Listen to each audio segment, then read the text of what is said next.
Hey, what's going on, DDO players? Axel here. Today I'm going to be going over a variety of DDO topics and my thoughts on them. We have had a lot going on in the game in the past 2 weeks, and I want to share my thoughts and opinions on what's been going down. So I'll go ahead and go over what I'll be talking about. The first thing is the Paladin and Barbarian changes slash a Paladin nerf they've been discussing. The next thing is anniversary cards. Those have been affected. There have been a big announcement concerning those. Also, I want to talk about some new content that's coming out. We have a new adventure pack called The Heart of Madness, which actually was previewed on Lamania by some of the developers Wednesday this week. We also have another new free-to-play quest in addition to that, and we have a few other things coming out, which I believe they're coming out in update 20, probably not to update 25. I'm not 100% sure on that, but we have the Temple of Elemental Evil, which is another classic module type quest. It's going to be similar to Haunted Halls. If you're not big into pen and paper, well, if you are big into pen and paper, you're probably familiar with it. I'm not, personally, but for those of you who aren't big into pen and paper, it's just so you know, it will be similar to Haunted Halls. We also have a few other things I want to discuss, but those are the main ones. So let's get started with the Paladin nerf that they've been talking about. They are thinking about nerfing Paladins a little bit. I think it's been pretty obvious that when they buffed Paladins, they overdid it just a little bit. I really think it's starting to look that way. Now, I haven't played Paladin a lot, so I'm not going to say I agree with that 100%, but I'm just going to say it's starting to look that way from what I've seen from calculations from other players who play Paladins on the forums, and just the general population of Paladins, which has been way up. It seems like Paladins have the best DPS in the game right now, and the developers kind of want to dial it back a little bit because Paladins, well, developers aren't saying this, but Paladins, because they have so many other good abilities like self-healing through lay on hands, and most notably their best ability is their super high saves. A lot of people feel they're overpowered, and the developers seem to be agreeing with this, as they've announced a slight nerf that they're thinking about doing. Not a huge nerf. They want to basically take away the plus weapon damage from the spell Holy Sword, which isn't a lot. It's either plus 1 weapon damage or plus 2 weapon damage, something in that area. I'm not 100% sure. But that won't equate to a whole lot. If you're using a Falcon, a plus 1 weapon damage is only going to be 1d4 damage per swing, and then 2 weapon damage would be 2d4 damage per swing. If you use a great axe, it's going to be bigger. It depends on what weapon you use, but it's not a huge nerf. They don't want to touch the critical profile on Holy Sword, which is what a lot of players were concerned with when they announced this change.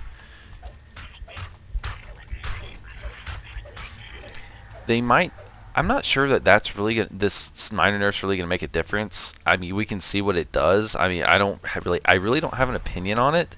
I don't play Paladins, and they might be a little bit overpowered. But I think the main thing is that when developers are going over these Barbarian changes, I think they've kind of realized that they've overshot the bar a bit on Paladins, and probably Bards too. Because if you think about it, it's a little crazy right now. Everything's on its head. We've got Bards and Paladins who are not traditionally really supposed to be top tier DPS that historically in DDO has belonged to Barbarians and Fighters as far as melee is concerned.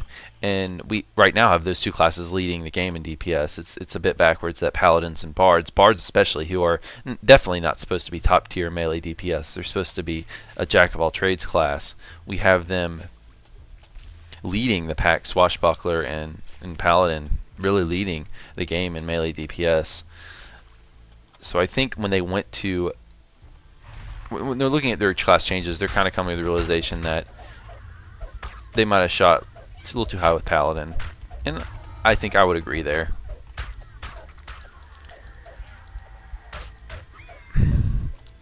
They also talked a little bit more this week about Barbarian changes, and in a previous comment, they seem to be, I kind of hope they were getting the message as far as what they need to be shooting for. Now, if you've seen my Barbarian changes video, you'll know how I stand on this. I think Barbarians need to be the best DPS in the game.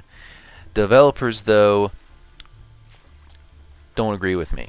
They seem to want to make DPS for Barbarians the same as that of Paladins and other melee classes. And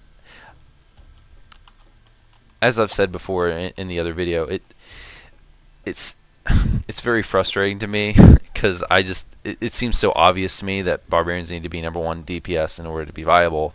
But a recent developer comment made me think they might be changing their view on this, but then they commented again this week and they said something along the lines of they making this holy sword change so that it would help Barbarians be even with Paladins as far as DPS goes. They're saying, and here's the developer quote, and I won't quote it word for word, but they said that when Paladins run out of smites, their DPS should be surpassed by Barbarians, and because of that, they see the classes as being balanced. And that quote just is so frustrating to me because it seems blatantly obvious to me that these Barbarian changes, if they go along with this theme of making Barbarian DPS the exact same as Paladins, it's going to fall flat on its face. I mean, it's like watching a little kid walk into a fire and you can't do anything about it. I mean, it's so obvious for me to look at where they're going and to say, hey, don't go there. It's going to be a bad idea. It's not going to work. Why would you ever pick a Barbarian over a Paladin if they're going to have the same DPS, right? It doesn't make any sense because Paladins are by far way better than Barbarians as far as defense goes and saves and just general survivability. So I'm very pessimistic about these Barbarian changes now after reading several more weeks of these developer comments. I just don't think it's going to work. I think Barbarians are going to come out and they're going to be a flavor class. They're going to be a class that's probably going to be fun to play, but it's not going to make any sense to play, and none of the top players are going to have any reason to play it. So it's a little frustrating. I mean, I'm very pessimistic, but I guess I still have a slither of hope that they'll wise up and actually try to make the class viable. What else? One of the other big news items today, or not today, this past week, was the anniversary cards. If you weren't around for this or you don't remember what this was, about a year ago they gave everyone a special bundle of items which had a card cruncher and a D20 dice, and you could roll it every day and try to get a card. And there were, I think, 10 cards, cards 1 through 9, and you could combine them in different ways. And this seemed from the start to be their new anniversary event. They used to have, if you've been around DDO long enough, you'll remember that they used to have this anniversary event with Genie, where you would get I don't remember if it was a lamp or something, but you would get an item that would spawn a Genie. It was basically an NPC vendor, and you could select from a variety of items. One was a tome, one was a pork barrel, which had a bunch of tasty hams with it, and just some other goodies. But they've seemed to replace that with this anniversary card. It's an event that kind of had a old school D&D theme to it, because you could collect these cards and there are images attached to them. But the big problem with the anniversary event, and the reason they're ending it, is duping. This is the big thing that brought duping into DDO, kind of made duping a mainstream thing, because duping has probably always existed in DDO, but back in the day, like back when Cap was 20, nobody duped. I never even seen it or heard about it. No, I'm not saying, let me take that back. It's not that nobody duped. I don't mean that literally. It's just it wasn't a popular thing. It wasn't a well-known thing. I don't think the player base had kind of latched onto it. But when this anniversary card thing hit, they had, for, I don't know how long it lasted, but for a sizable amount of time, maybe a week or two, it was extremely easy to dupe items. You could just basically just, from what I understand, just drag them from the bags into your bank or whatever, and it would or drag them like bag to bag. I don't know how they did it because I never duped. I've never duped, so I don't know how they did it. But I just know that the bags were bugged. Basically, the anniversary bags they gave out were bugged, and people could easily drag cards from one bag to another, or from the bank to the bag, whatever, and dupe items, dupe cards, which in turn led them to dupe items. And that's the reason they're ending this. People continue to dupe these cards, and people have duped, you know, huge numbers of these cards, and that's allowing them to get stuff like tornado bottles, which are a very powerful attack. They've gotten, you know, infinite XP pots and stuff of that nature. And one thing about the developer announcement is they didn't tell us right out that they're doing this because of duping. I'll give you Cord Advantage of the community specialist. I'll give you his exact quote. Here's his exact quote. He said, "When we celebrated DDO's 8th anniversary earlier this year, we debuted a system that allowed players to collect anniversary cards and then use them in an Eldritch card cruncher to receive various rewards. Now that we're approaching the end of the year and the release of Update 24, it's time to bring this celebration to a close. When Update 24 is released, anniversary cards will no longer be able to be used in the card cruncher, although any leftover cards, blah, blah, blah, blah, blah." So basically he's trying to say that they're ending this event because of, oh, it's the anniversary event, it's time to end it because we're getting on to the next anniversary. But it's obviously not true. I mean, obviously the reason they're ending this is because of duping. And it seemed from the beginning, if you were around when they made the initial announcements, it didn't seem like they never have mentioned this before, that they never initially planned to have any kind of end to these cards. They never planned to make them worthless. It never seemed that way anyways. And I don't want to say for sure that I know that this is because of duping, but it's pretty darn obvious that they're doing this because of duping. The only question is, why didn't they do this a while ago? And it's a good thing. I'm glad they're doing this. Any step they take towards duping is good, but the reason I'm frustrated with the developer quote is I don't understand why they have to continue to stick to this policy of being so secretive about duping. Now, it's a good thing when not to talk about exploits because they don't want players to know, a lot of players to know about them, but in the state of the game right now, everyone knows about duping. Everyone knows about it because it was such a big thing when the anniversary bags initially came out. So it's not a big secret anymore, and I get a little frustrated when a developer blatantly lies, like straight lies to us in a post like that they're doing this because it's time for the anniversary card event to end. Like, he's trying to make it seem like they always plan to do this when they obviously, it seems pretty darn obvious to me that they never planned to end the event, as in to make the cards worthless.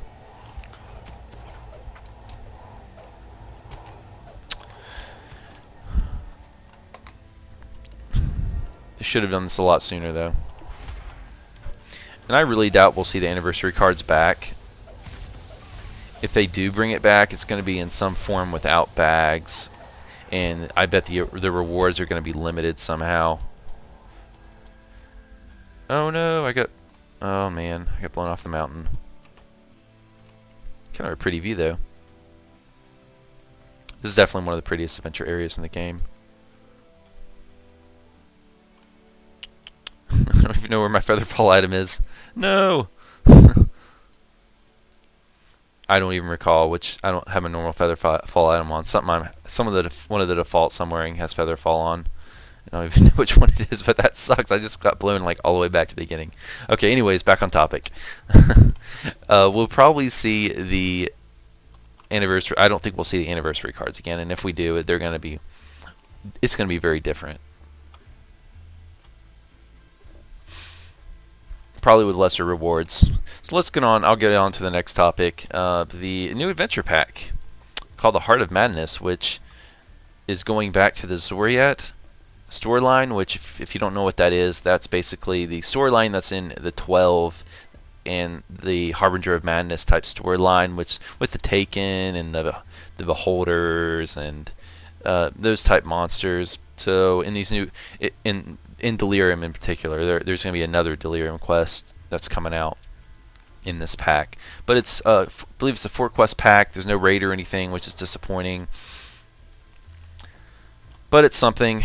It's level 26 content, and I haven't yet to see I don't think they've announced the... What is it? The the new loot, so we'll see if there's anything worth taking, but there's probably not going to be any items worth using since it's going to be a level 26 quest. There's not going to be any in-game loot. Well, there might be one or two pieces, but there probably won't be tons of in-game loot right now.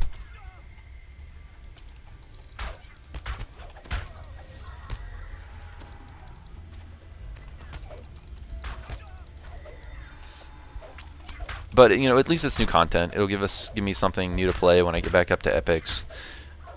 Right now, level 17.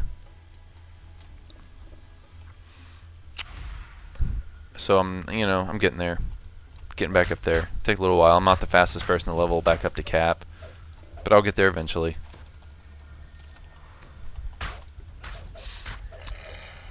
The quests themselves, I actually viewed them on, I think it was Wednesday. Cordovan, who's the community guy, as I've said, has previewed them, and we got to see a little bit of the new quests. They look, they looked alright, not mind-blowing. They're not the prettiest in the world. Delirium's kind of fun, but they, the one bad thing is they seem to have a lot of beholders, which probably will be annoying. Other than that, they seemed okay. Delirium's always a fun quest when they involve all that crazy stuff with the drinking games and all that. So that should be fun. I'm not super excited about it, but at least it's more content. I wish they would have spent time on more in-game content, because that's really what I care about, in-game content, particularly raids. I wish they would stop creating more content before they actually get a good in-game going with raiding. For some reason, they're always super slow to make new raids, yet they seem to pump out at least a handful of quest packs every year.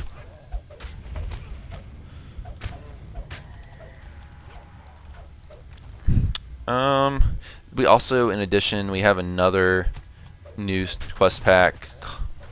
I have not caught the name of not new quest pack, I'm sorry, another new quest, which is free to everybody, so you don't have to pay for it if you're in premium, which is nice. It's going to be somewhere near the Stormhorns area, and I don't know anything about it yet. I don't think they previewed it or anything. I don't think anyone's seen it yet. Actually, I'll take that back. Lamina is up, so if you have the Lamina client downloaded, you can actually go look at it, I think. But I have not seen it, and I don't believe they went through it on the stream, on the live stream on Wednesday, but I could be wrong. They also announced this week a few big things about where they're going with some future content. They were planning for, last year, or the last developer letter, or producer letter, they announced they're going into the Anarok theme, but they've abandoned that, and now they're making another Haunted Halls type quest called the Temple of Elemental Evil, which is based on a classic Dungeons & Dragons pen and paper module, which I have not played. I'm not, as I've said, I'm not a huge pen and paper guy. I have played pen and paper some, but only a handful of times. I'm not big into it. But a lot of I'm sure all the big pen and paper guys who are really into pen and paper and who played that module, it's an old classic module. It's, from what I've heard, it's been out since 1980s. It's really old, and a lot of old school pen and paper players are really pumped for it. So it'll be cool. I like the idea of I like Haunted Halls. It's a cool quest just to explore. It's really good for casual players, especially those who just want to kind of go in and have that classic pen and paper experience. They're also very complex quests, a lot to do, so it'd be good. The only thing is, I hope they split it up into several quests instead of making it one gigantic quest like Haunted Halls is, because a lot of times you just don't have the time or the patience to sit down and spend multiple hours in a quest. My limit is like an hour. After an hour, I want a break. So hopefully they split it up instead of one gigantic quest. Hopefully it's several quests.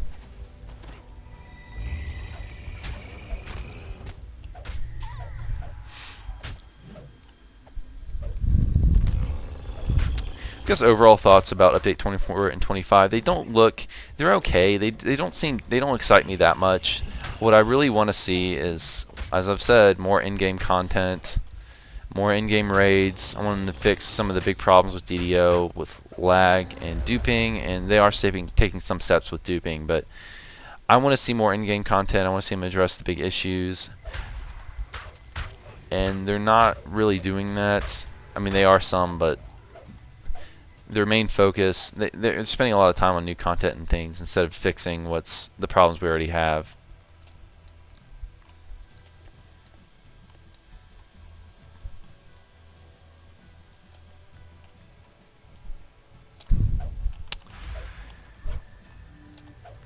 As I think I mentioned this at the beginning of the video, maybe I didn't, I can't remember, but been a while since I've uploaded a video. Have a reason for that. I picked a good time actually, because it's been probably 5 days. I picked a good time because there's been a ton of downtime this week. It's been a big problem with, they've had major problems with the servers. I know Wednesday, it was down a lot on Wednesday. Whoops. Server was down a lot on Wednesday, and I think Tuesday as well. I actually, as I've said, I picked a good week because I actually was out of town all week for my real life job, which I think I mentioned it on here before, but I'm an auditor in real life, so I have to travel, you know, a fair amount, and sometimes you go to a hotel and they have awesome internet and I can play DDO, but other times like this week the internet's spotty and I don't bother. And this, you know, so I didn't play DDO at all this week, and luckily they were having the server problems while I wasn't able to play, so at least I'm happy about that. I logged on today and didn't have too many problems, so hopefully they've taken care of it. I've seen some ramblings on the forums about others still having problems, but I think they fixed it. I don't know what the issue was. They won't tell us. I don't know if it's hardware related or what, but it seems to be fixed now.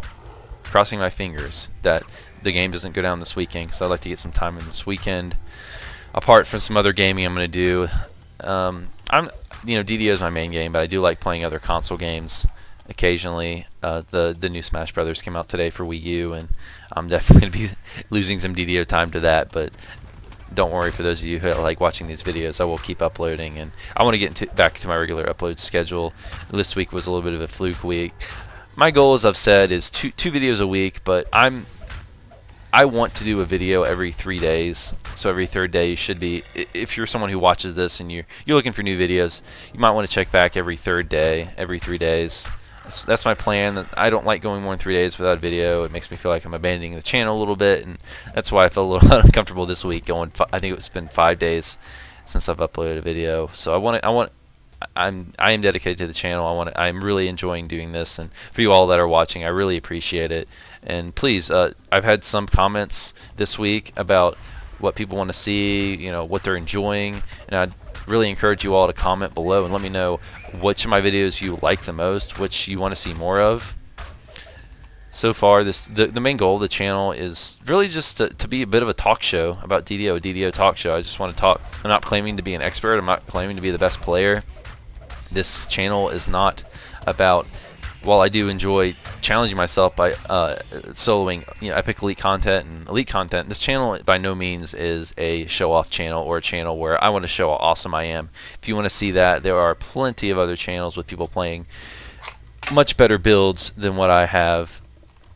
You know, they're playing like flavor of the month builds, which I don't do generally, and they can really solo the hard stuff. So you want to see awesomeness in DDO, this is not the channel for you. But if you want to see a guy who really likes the game, who's really passionate about the game, talk about his thoughts and feelings on it, then this is the channel for you. I'm just hoping to entertain people as much as I can. I hope someone enjoys watching this, and from what I've seen recently, it appears at least a couple people are watching and enjoying. So I really appreciate you guys watching regularly, and again, let me know what you want to see and I'll do my best to bring it to you. Some other videos I have in mind. I have a very long post I've written up, and I haven't posted it yet, but it's going to be about my build. I'm going to completely lay out everything about my build. I wrote it out this week on Word, and it was about 3 or 4 pages. So I'm going to do both I'm going to have both a long post in the Cleric forums on the cleric forums on DDO.com about my build. I'm also going to do a long video about completely detailing my build, why I take certain enhancements, why I take certain feats, what I'm aiming for, how I play this build, things like that. So you're going to be expecting that. I don't know if that one's going to be soon, maybe not this week, but not in the not too distant future. I'll have a video like that out. And also, I had someone comment and ask about iconics and clerics and how they relate and which iconics are best for cleric builds. And they wanted to see my thoughts on which iconics to use for different cleric builds. So I'll definitely have a video out fairly soon on that. And as always, you'll also see some more elite solo videos of that nature, me talking about quests, soloing some quests. I'll probably have a few other videos up this weekend just because I have gone so long without a video. So I think I'm going to end the video for now, guys. That's all I had to say about the news and stuff going on recently. So until next time, I will see you guys later, and thanks for watching.